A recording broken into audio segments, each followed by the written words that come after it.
Hello everyone, welcome to ज्ञान IQ। आपका फिर से स्वागत है KVS PRT EVS की सीरीज़ में।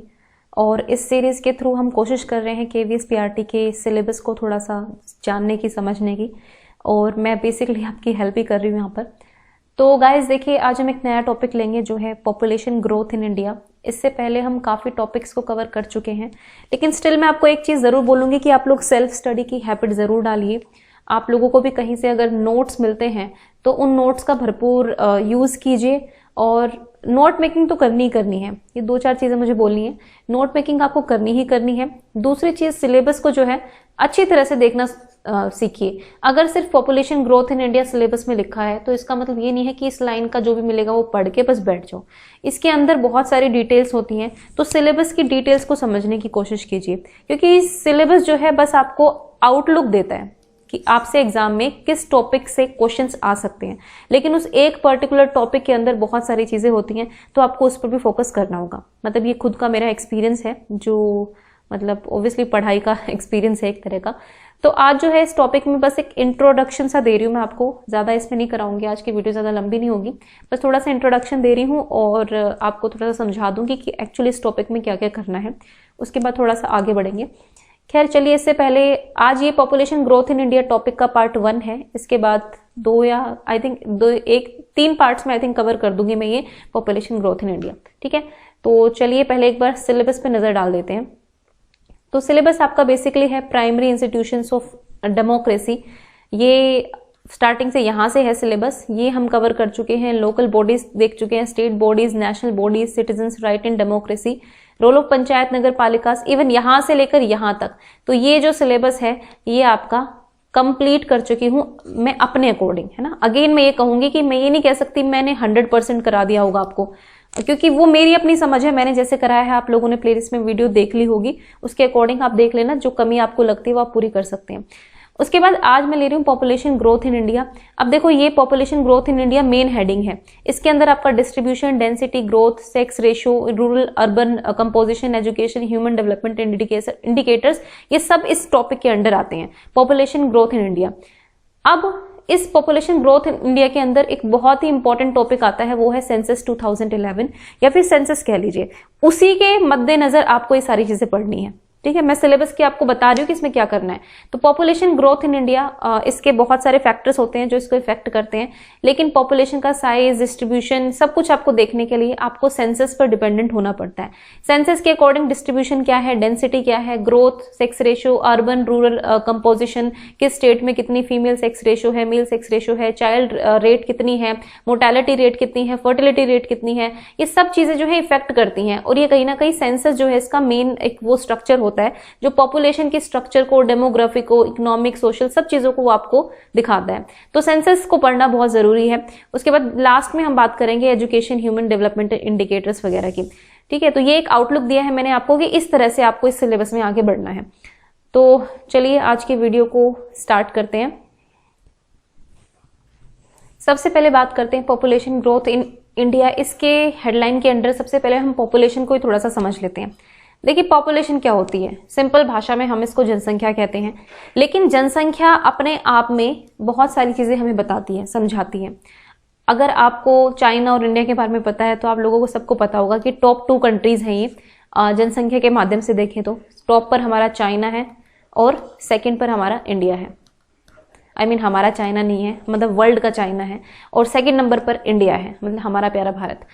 तो देखिए, पॉपुलेशन चाइना की सबसे ज्यादा है, लेकिन फिर आप ये देखें कि सिर्फ चाइना की पॉपुलेशन सबसे ज्यादा है तो मतलब इस चीज को देखना अकेले आपके लिए इंपॉर्टेंट नहीं होगा। आपको ये भी देखना होगा कि कितने एरिया पर कितनी पॉपुलेशन रह रही है। सिमिलरली इंडिया में भी अगर आपको लगता है सेकंड हाईएस्ट इंडियन पॉपुलेशन का जो रैंक है वो सेकंड हाईएस्ट है, तो यहाँ पर आपको ये भी समझना होगा कि कितने रिसोर्सेज हैं, कितनी पॉपुलेशन उसको यूज कर रही है, और फिर हम डेवलपमेंट के पर्सपेक्टिव से सोचते हैं। तो पॉपुलेशन जो है अपने आप में एक रिसोर्स भी हो सकती है और अपने आप में एक प्रॉब्लम भी हो सकती है। ये मैंने आपको समझाने की कोशिश की है। अगर बहुत ज्यादा पॉपुलेशन है, रिसोर्सेज आपके पास बहुत कम है, लिमिटेड है, और आपकी पॉपुलेशन जो है बहुत ज्यादा बढ़ चुकी है, इतनी ज्यादा कि आपके पास रिसोर्सेज खत्म होने की कगार पर आप आ गए हैं, दैट मीन्स कि अभी एक प्रॉब्लम बन गई है। तो इसको सोल्व करना आपके लिए बहुत जरूरी है। दूसरी चीज, ये रिसोर्स का काम कर सकती है। अगर आपके पास खुद के नेचुरल रिसोर्सेज बहुत ज्यादा हैं, आपकी पॉपुलेशन भी ठीक है, मतलब कम है या ज्यादा है, मतलब जिस हिसाब से आपको पॉपुलेशन चाहिए अपनी कंट्री के हिसाब से परफेक्ट है, बिल्कुल आप रिसोर्सेज को यूटिलाइज भी कर सकते हैं और आप इस पॉपुलेशन का as a human resource use भी कर सकते हैं अच्छी तरह से, तो वो एक रिसोर्स के रूप में भी काम आ जाती है। लेकिन यही पॉपुलेशन बर्डन बन जाती है जब कहीं पॉपुलेशन जो जनसंख्या है बहुत ज्यादा हो जाती है। तो ये दोनों ही कंटेक्स्ट में काम हम यूज कर सकते हैं इस टर्म को, कि एक रिसोर्स का काम भी कर सकती है और एक प्रॉब्लम का काम भी कर सकती है, डिपेंड करता है कंटेक्स्ट कैसा है। ये चीज होगी पहली चीज तो, ठीक है। अब देखो इंडियन पॉपुलेशन सेंसस जो है, अब हम क्योंकि भारत की बात करेंगे हर जगह पर, क्योंकि क्वेश्चन वहीं से आने हैं बेसिकली। अगर हम इंडियन पॉपुलेशन सेंसस की बात करें तो सबसे ज्यादा क्रेडिबल यानी कि विश्वसनीय सोर्स जो होता है इंडियन पॉपुलेशन सेंसस जो होता है वो सबसे ज्यादा क्रेडिबल सोर्स होता है। अगर आपको अपनी डेमोग्राफी के ऊपर यानी कि आपको जनसांख्यिकी की ओर से देखना है, इकोनॉमिक एक्टिविटी को देखना है, साक्षरता और या फिर एजुकेशन को देखना है, फिर इसमें सेक्स रेशियो को देखना है, हेल्थ सर्विसेज को देखना है, किसी भी सोशल कल्चरल या डेमोग्राफिक डेटा को देखना है, तो जो सेंसस है वो हमारा सबसे ज्यादा विश्वसनीय रहा है सिंस 1872, क्योंकि उस टाइम से ऑर्गेनाइज्ड वे में हमारे जो सेंसस है वो होता आया है। तो हम कह सकते हैं कि 1872 के बाद जो है इंडियन सेंसस ने अपनी एक राह पकड़ी और वहीं से ये सिलसिला स्टार्ट हो गया कि हम हर कुछ एक टाइम पीरियड के बाद जो है सेंसस कराते हैं। मतलब ऑब्वियसली इसकी भी हिस्ट्री मैं आपको बताऊंगी बाद में, लेकिन पहले इतना मान लीजिए कि जो इंडियन पॉपुलेशन सेंसस होता है या फिर किसी भी कंट्री का सेंसस होता है वो आपको बेसिकली ये बताता है कि आपको कैसे इम्प्लीमेंटेशन करना है, किस तरह से आपको इकोनॉमिक और सोशल डेवलपमेंट करना है अपनी कंट्री में, किस तरह से आगे बढ़ना है, कौन कौन सी रिसर्च आप करेंगे और कौन कौन से मतलब ये सब कुछ डिपेंड करता है कि आपका जो डेटा है, आपकी पॉपुलेशन का साइज क्या है, डिस्ट्रीब्यूशन क्या है, कंपोजिशन क्या है पॉपुलेशन की, इस चीज पर ही आपके डेवलपमेंटल प्लान जो होते हैं वो निर्भर करते हैं। अगर कोई भी कंट्री है, सपोज इंडिया ही है, आपको कोई प्लान बनाना है तो प्लान बनाने के लिए आपको सबसे पहले पॉपुलेशन को ध्यान में रखना पड़ेगा। अगर आप बजट भी बना रहे हैं तो भी आपको पॉपुलेशन को ध्यान में रखना पड़ेगा। इस पॉपुलेशन में भी आपको डिविजन्स करनी पड़ेंगी, कौन हाई इनकम ग्रुप है, कौन लो इनकम ग्रुप है, कौन मिडिल इनकम ग्रुप है, इन सब के अकॉर्डिंग आपको बजट प्लानिंग करनी पड़ती है। आपको हर वैरायटी ऑफ पीपल के बारे में सोचकर अपना बजट या अपनी जो भी सोशल डेवलपमेंट प्लान्स होते हैं वो आपको इंप्लीमेंट करने पड़ते हैं। सोशल या एडमिनिस्ट्रेटिव एक्टिविटी होती है, कोई भी इकोनॉमिक एक्टिविटी होती है, वो सब कुछ आपके कहीं ना कहीं पॉपुलेशन पर आधारित होता ही होता है। तो ये हम कह सकते हैं कि जो पॉपुलेशन सेंसस होता है ये प्राइमरी सोर्स ऑफ मतलब ऑफ बेसिक बेंचमार्क स्टैटिक्स को कवर करता है। और ये पॉपुलेशन जो है इसमें सिर्फ हम उन लोगों की बात नहीं करते हैं जो घरों में रहते हैं, यहाँ पर दोनों ही आ जाते हैं, एक आपके जो होम में रहते हैं और दूसरे जो होमलेस हैं, जिनके पास घर नहीं होता है, सड़क पर रहते हैं, सोते हैं, फुटपाथ पर रहते हैं, उन सब की भी सेंसस जो है उनमें उसमें उसको भी इंक्लूड किया जाता है। तो ये तो हो गई आपकी पॉपुलेशन और सेंसस के बारे में बात। मैंने कहा ये इंट्रोडक्टिव पार्ट है, इसमें मैं आपको पूरा एक्सप्लेन नहीं कर रही हूँ क्योंकि हम आगे उसको सेंसस 2011 को लेंगे तो उसमें पर्टिकुलरली एक टॉपिक पर डिस्कस कर लेंगे। अब देखिए इंडियन सेंसस जो है वो प्रिंसिपल सोर्स है डेटा का ऑन पॉपुलेशन साइज के ऊपर, structure and also provide some estimates of fertility, mortality indirectly. जो भी आपकी फर्टिलिटी रेट रहती है, प्रजनन दर जो रहती है, मृत्यु दर रहती है, तो उसके कुछ अनुमान भी प्रदान कर सकता है। क्योंकि जब सेंसस चेंज होता है, सपोज जैसे कि 2001 का जो सेंसस है हमारे पास लेटेस्ट जो है वो 2011 का है, 2020 में सेंसस होना था 2021 वाला, लेकिन वो हो नहीं पाया ड्यू टू कोविड-19, ठीक है, वरना ड्यूटीज वगैरह तो आ चुकी थी, लेकिन वो हो नहीं पाया है। वो शायद अब 21 में या 22 में जैसे भी होगा, गाइडलाइंस आएंगी उसके अकॉर्डिंग कंडक्ट होगा। तो एक सेंसस से दूसरे सेंसस तक तो चेंजेस होते हैं, चाहे वो ही आपके मोर्टेलिटी रेट में कि कितनी पॉपुलेशन कम हुई है, फिर पॉपुलेशन में सिमिलरली 0 to 6 वाले कितने कम हुए हैं, फिर मेल और फीमेल कितने कम या ज्यादा हुए हैं। ये सारी चीजें जो हैं आपको कहीं ना कहीं एक एस्टिमेट बता देती है कि फर्टिलिटी रेट क्या है, मोर्टेलिटी रेट क्या है। और जो भी आप सोर्सेज इकट्ठा करते हैं वो बहुत ही ज्यादा सॉलिड हो जाता है आपका बेसिकली पूरी स्ट्रक्चर को समझने के लिए, ठीक है। तो एक तो ये चीज हो गई। अब हम एक और चीज देखते हैं जो है पॉपुलेशन सेंसस। अब ये जनसंख्या जनगणना जिसको हम बोलते हैं, जनगणना के नाम से मशहूर है, तो ये होता क्या है बेसिकली। तो देखिए population census is the total process of collecting. तो होता क्या है कि एक पूर्ण प्रक्रिया है जिसमें आप कलेक्ट करते हो, कंपाइल करते हो, यानी कि इकट्ठा करते हो डेटा को। पहले तो आपने कलेक्ट कर लिया, फिर आपने इकट्ठा किया, फिर आप उसको इवैल्यूएट करते हो, एनालाइज करते हो, उसको पब्लिश करवाते हो, या फिर कुछ भी otherwise disseminating demographic, economic and social data pertaining at a specified time. तो मतलब एक बात है कि आप एक प्रसारित करने का एक प्रॉपर आपके पास टाइम होता है कि आप उस टाइम पे जो है उसका मूल्यांकन करेंगे, विश्लेषण करेंगे, उसका प्रकाशन भी करेंगे और उसको प्रसारित भी करेंगे। ठीक है, प्रसारित मतलब आप जनरल पब्लिक में प्रसारित भी करते हैं, रिजल्ट्स को प्रसारित करते हैं कि भाई ये रहा, ऐसे ऐसे ये चीज रही, इस स्टेट में इतनी पॉपुलेशन कम हुई या ज्यादा हुई, इस स्टेट में सेक्स रेशियो इतना रहा, कम रहा, ज्यादा रहा, ये सारी चीजें जो है आप इसी पॉपुलेशन सेंसस के थ्रू करते हैं। तो ये मैंने आपको यहाँ पर डेफिनेशन तो नहीं लिखी है, मतलब ये जान लीजिए कि इसमें कौन कौन सा प्रोसेस होता है। कलेक्ट करते हो, कंपाइल करते हो, इवैल्यूएट करते हो, एनालाइज करते हो, पब्लिश भी करते हो अपनी जो भी डेटा आपके पास कलेक्ट होता है। In India the population census is A union subject. ठीक है, एक यूनियन सब्जेक्ट है और यूनियन मतलब कि ये एक संघ का विषय है। कई बार क्वेश्चन ये भी बन जाता है कि कौन से उसमें आता है, तो पॉपुलेशन एक यूनियन वो है, यानी कि इसमें सेंट्रल गवर्नमेंट जो है उसको अथॉरिटी होती है इसको कंडक्ट कराने की, और आर्टिकल 246 के अंडर ये आता है and is listed in the 7th schedule of constitution, यानी कि 7वीं अनुसूची जो है भारत के संविधान की, उसके अंदर ये सूचीबद्ध है। तो आर्टिकल याद रखना 246 यूनियन सब्जेक्ट है, ये भी याद रखना, और ये भी याद रखना कि 7th शेड्यूल के अंदर आता है पॉपुलेशन सेंसस। अब चलिए कुछ और चीजों पर बात कर लेते हैं। लास्ट में बात करूंगी आपसे history of population census in India.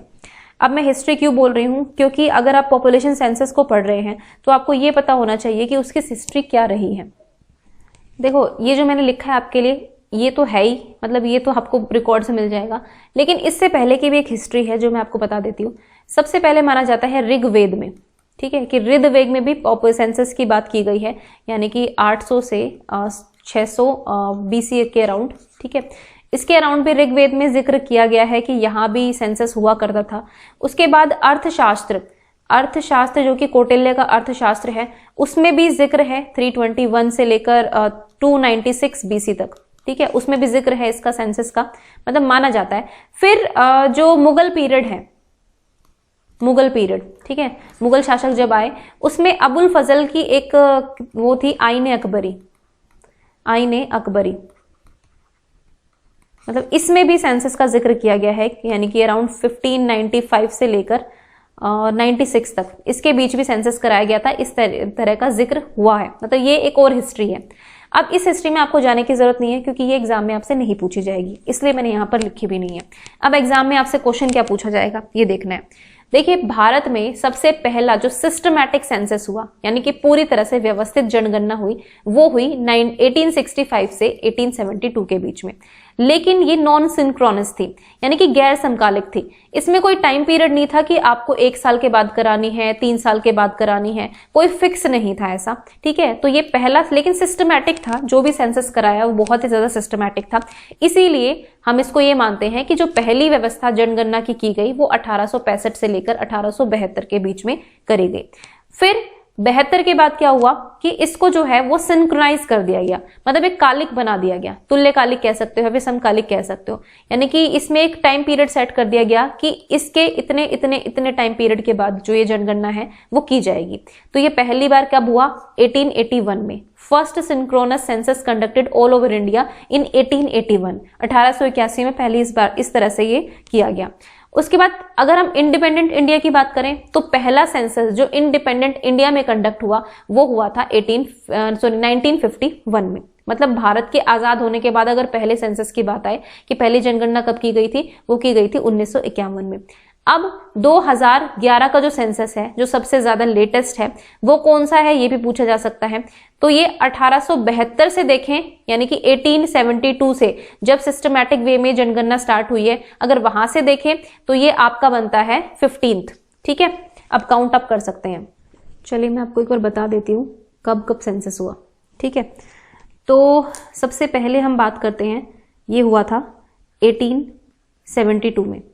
मतलब हम क्योंकि 1872 से ही हम स्टार्ट करेंगे क्योंकि तब से जो है ये सिंक्रोनाइज एक तरह से हो गया था। ठीक है, मतलब 1870 पहले 72 से पहले कालिक नहीं था, समकालिक या गैर समकालिक था ये, उस टाइम समकालिक नहीं था, लेकिन उसके बाद इसको काल के अनुसार जो है वो कर दिया गया डिजाइन। पहले 1872 में हुआ, उसके बाद हुआ 1881 में, उसके बाद हुआ 1891 में, फिर हुआ 1901 में, फिर 1911 में, उसके बाद 1921 में, फिर 1931 में, 1941 में, 1951, फिर 61 में हुआ, फिर 71 में, 81 में, 91 में, 2001 में और 2011 में। अब काउंट कर सकते हैं 1 2 3 4 5 6 7 8 9 10 11 12 13 14 15। तो 1872 के बाद बात करें तो ये जो 11 वाला था ये 15th था, ठीक है। लेकिन अगर इंडिपेंडेंस से बात करें तो इंडिपेंडेंस के बाद पहला सेंसस ये हुआ था 1951 में, उसके बाद 1 2 3 4 5 6 7, तो यानी कि 2011 अगर इंडिपेंडेंस के बाद पूछा जाए तो ये 7th सेंसस है, और अगर 1872 के बाद पूछा जाए तो ये 15th है।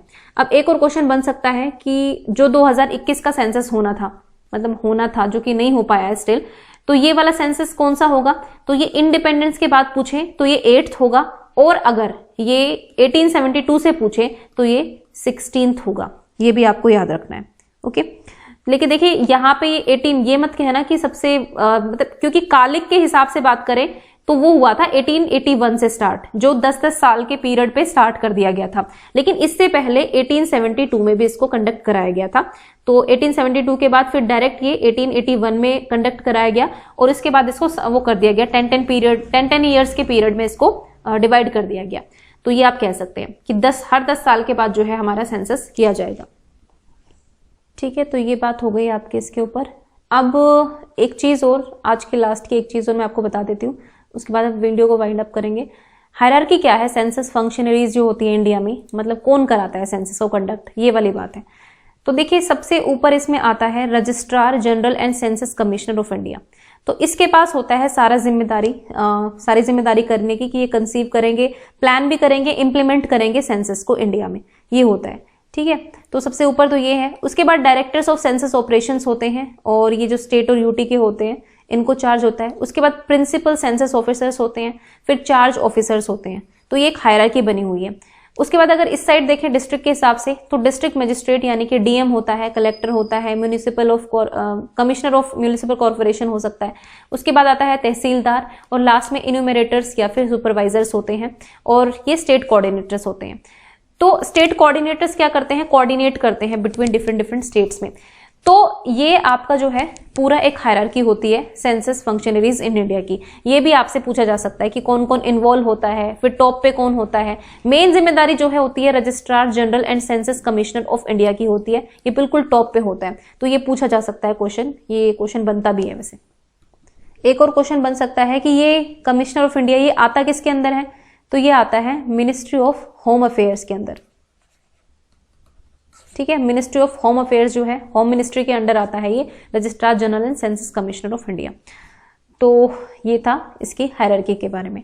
सो गाइज ये पार्ट 1 जो है हम अभी वाइंड अप करते हैं, क्योंकि इसके बाद जो है मैं पार्ट 2 की तैयारी करूँगी, क्योंकि पीडीएफ्स बनी नहीं है और थोड़ा सा मटेरियल सर्च करना पड़ेगा आपके लिए, और इसमें थोड़ा सा टाइम लग जाता है। इसलिए ईवीएस की वीडियोस जो है वो कंटिन्यू नहीं हो पाती है, क्योंकि 4-5 दिन में तो मटेरियल, मतलब वही है ना, मतलब मेरे पास अगर 1 घंटा है तो सपोज ये मान लीजिए 15 से 20 मिनट में यूट्यूब की वीडियोस को देती हूँ।